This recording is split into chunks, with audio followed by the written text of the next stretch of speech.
Şimdi Tombarak'tan başlamak herhalde yanlış olmaz. Yani neredeyse Orta Doğu'nun tamamının altını üstüne getirdi. İyi güzel her şey çok mu yolundaydı? Değildi tabii ama işte Suriye'nin bu hale gelmesi, Rojava'nın bu hale gelmesi, bir adım ötesinde Irak'ın, İran'ın bu hale gelmesi, belirsizliklerin, kaosun, kaotik bir durumun ortaya çıkmasının temel sebebi aslında Tombarak. Sürekli bölgede olan farklı grupları, güçleri, çelişki ve çatışmaları kullanarak Ankara'nın da daha çok politikalarını hayata geçirerek bu sonuca neden olan bir isim.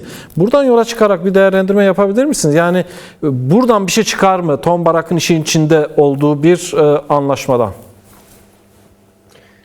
Açıkça şunu söylemek gerekiyor sevgili Erdal. Tombarak belirleyici değil. Belirleyici olan şu anda iktidarda olan Trump yönetimi.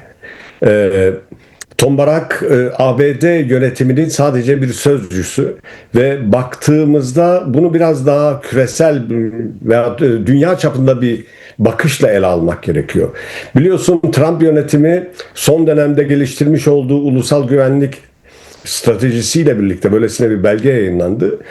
Kendisini önce Amerika politikası çerçevesinde tanımlamaya başladı. Bu tanımlama şunu getirdi beraberinde.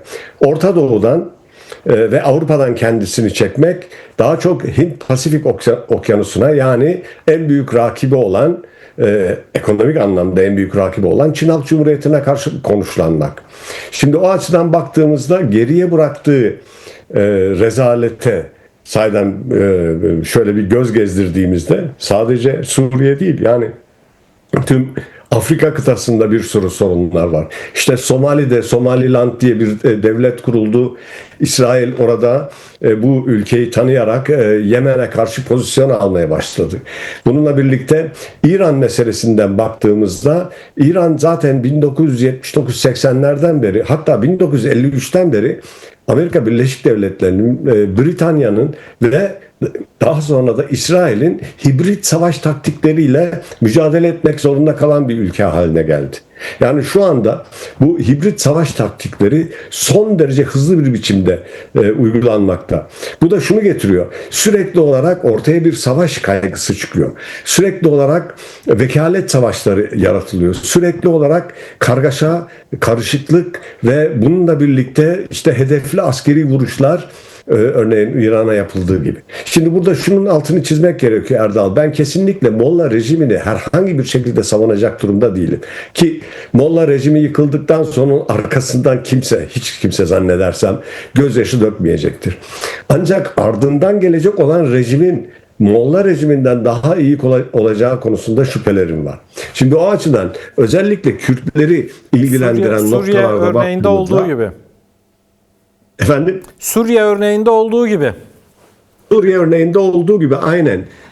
Yani Suriye'de daha önce sen terörist listesine getirdiğin, hem de en başta gördüğün bir insanı işine geldiğinde, çıkarların bunu gerektirdiğinde devlet başkanı olarak görüyorsun.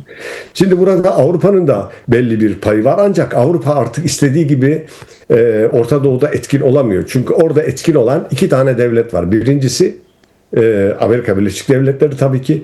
İkincisi ise İsrail'dir. İsrail etkinliğini geliştirmeye çalışıyor. Bu çerçevede bundan faydalanan tabii ki Türkiye'deki iktidardır. Çünkü Türkiye'deki iktidar batılı güçler arasındaki çıkar çelişkilerinden faydalanarak kendi emperyal arzularının peşine koşmaktadır. Bu da özellikle Suriye, özellikle Rojava özelinde de Türkiye'nin de belli çerçevede at koşturabildiği, işte İsrail'in bir destek verip desteğini geriye çekmesi, daha çok İran'a yakın güçleri yok etmeye çalışması, Suriye içerisinde pozisyon alması, Suriye'deki HTŞ teröristlerine, ben terörist diyorum, bunlar bence teröristtir yani. Suriye Cumhurbaşkanı ile Kürt hareketi, SDG, Sosyalist, Suriye Demokratik Güçleri anlaşma yapabilirler. Bu da gayet doğaldır, çünkü barış ancak düşmanla yapılabilir. O açıdan bu konuda herhangi bir eleştirim yok, ama El Şara denilen kişi bence düne kadar terör eylemleriyle kendisini tanışmış olan birisidir ve siyasetçi değil, aslında bir vekildir. Yani ABD emperyalizmiyle İsrail devletinin bölgedeki çıkarlarını korumakla memur edilmiş bir kişi olarak görmek lazım. O açıdan durum çok tehlikeli. Yani eğer İran'a yönelik bu hibrit savaş devam ederse ve bu hibrit savaşın arkasından bir sıcak savaşın ortaya çıkması söz konusu olabilirse, ki Venezuela'da bu hibrit savaşın nasıl yürüdüğünü gördük, Cumhurbaşkanını bile aldılar. Bölge çok tehlikeli bir gidişatı gidecek veyahut da çok tehlikeli gelişmelere gebe olabilecek bir pozisyon içerisindedir. Yani böylesine bir potansiyeli var İran Evet, ihtilafının. işte genel bir durumu analiz ettiğinde İran'ı biraz daha konuşmak için bunu araya giriyorum, kusura bakma. Yani neredeyse 50-60 bin askeri güç yığmış Amerika Birleşik Devletleri. İyi hoş, bunların önemli bir kısmı zaten Körfez'de, Suriye'de, Irak'ta, Ürdün'de bulunuyordu. Hatta Türkiye'de ABD'nin üsleri bulunuyor. Burada çok sayıda askeri de bulunuyor ama bildiğimiz 10 ya da onun üzerinde savaş gemisi de bölgeye gönderildi. Yani devasal bir askeri güç yığdı buraya. Bütün bunlar sadece İran'a geri adım attırıp müzakere masasına çekmek için mi, ya da çok daha ötesi mi? Onu hiç zannetmiyorum Erdal. Bana kalırsa, ki bugün haberlerde izlediyseniz Amerika Birleşik Devletleri donanması bir uçak gemisine yaklaşan drone'u düşürdü. Yani insansız hava aracını düşürdü. Bu tabii bazı şeyleri gösteriyor. Yani bölgeye askerin yığılması,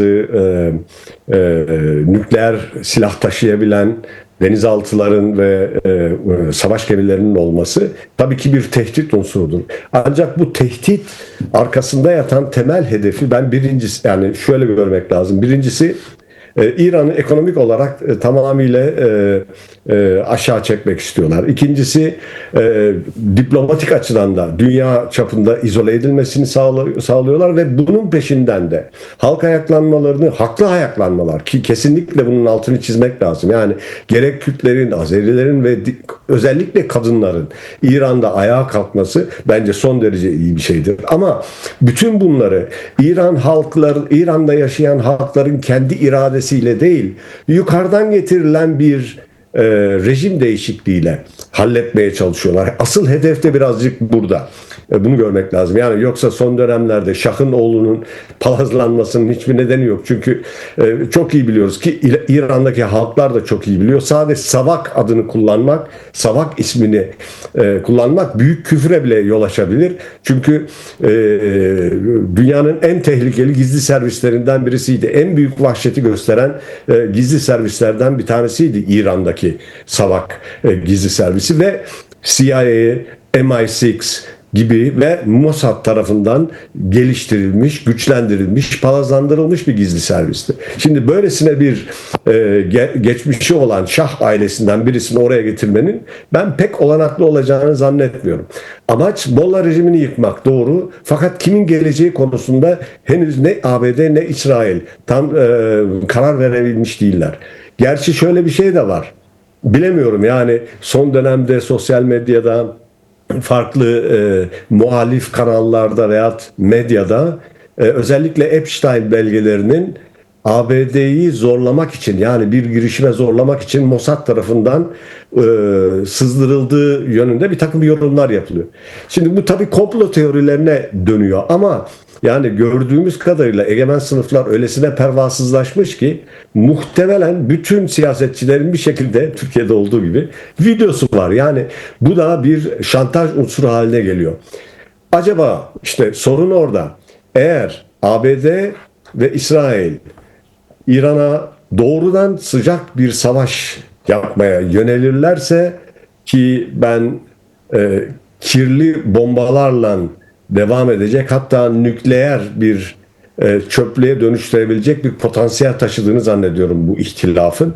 Bunu göze alacaklarını düşünmüyorum. Ancak hedefli askeri vuruşlarla, yani işte nükleer santrallere, işte santrifüjlerin bulunduğu bölgelere veya ekonominin tamamıyla yere çökmesine neden olacak hem ekonomik yaptırımlar hem vuruşlarla enerjinin enerji kaynaklarının sorunlu hale getirilmesi, siber saldırılar, biliyorsunuz elektrik bağlantıları artık bilgisayarlar üzerinden yürüyor ve bunlar işte farklı virüs yazılımlarına çok açık ve İsrail bu konuda çok iyi. Palantir gibi şirketlerle birlikte çalışıyorlar. Sosyal medyayı çok iyi kullanıyorlar. Sosyal medyada işte dijital tekeller sayesinde işte bu WhatsApp'tan tutun Apple'e kadar, Meta'ya kadar birçok kurulum şu anda yapay zekanın algoritmalarını ellerinde tuttuklarından istedikleri gibi kamuoyu oluşturmaya çalışıyorlar. Bakın Venezuela'da ne oldu? Venezuela'da uluslararası hukuka aykırı bir biçimde saldırı yapıldı. Seçilmiş cumhurbaşkanı kaçırıldı. Fakat bunu ABD halkının büyük bir bölümü onayladı. Çünkü öncesinde, aylar öncesinde sürekli olarak medyada düşman resmi pompalandı. Hiçbir devlet, yani Avrupa bile işte biz hukuka dayalı, aramızda kurallara dayalı ilişkiler içerisindeyiz, demokrasinin beşiğiyiz diyen ülkeler bile tek kelime çıkartmadılar. O nedenle önümüzdeki dönemde böylesine hızlı gelişen hibrit savaş taktikleri gene uygulamaya sokulacaktır. Umarım ki ben İran'daki halkların, özellikle kadın hareketinin, özellikle Kürt hareketinin oradaki demokratikleşmeyle ilgili mücadeleci bir tavır alacaklarını umuyorum. Eğer böylesine bir gelişme olursa İran çok köklü bir devlettir. İmparatorluk artığıdır. Bunu da unutmamak gerekiyor. Uzun yıllar, yani yüzyıllarca süren bir devlet geleneğine sahiptir. O açıdan Molla rejiminin öyle sadece tek tük bombalarla yıkılacağını zannetmiyorum. Ancak bu hibrit savaş taktikleri bayağı da başarı kazanmıştır. Örneğin Molla rejiminin ayaklanmacılara karşı veya sokakta yürüyen insanlara karşı uyguladığı vahşi terör, devlet terörü aslında Molla rejiminin halk nezdindeki itibarını düşürmüştür. O nedenle başarılı olmuştur. Fakat bu nasıl bir gelişme olacak? Bunu çok açık öngöremiyorum şu anda. Çünkü her gün yeni bir şey oluyor. Yani şunu da söylemek lazım. Bu işte Türkiye'nin de katılmasıyla birlikte ortalık tamamıyla bir cehennem ateşine dönebilir.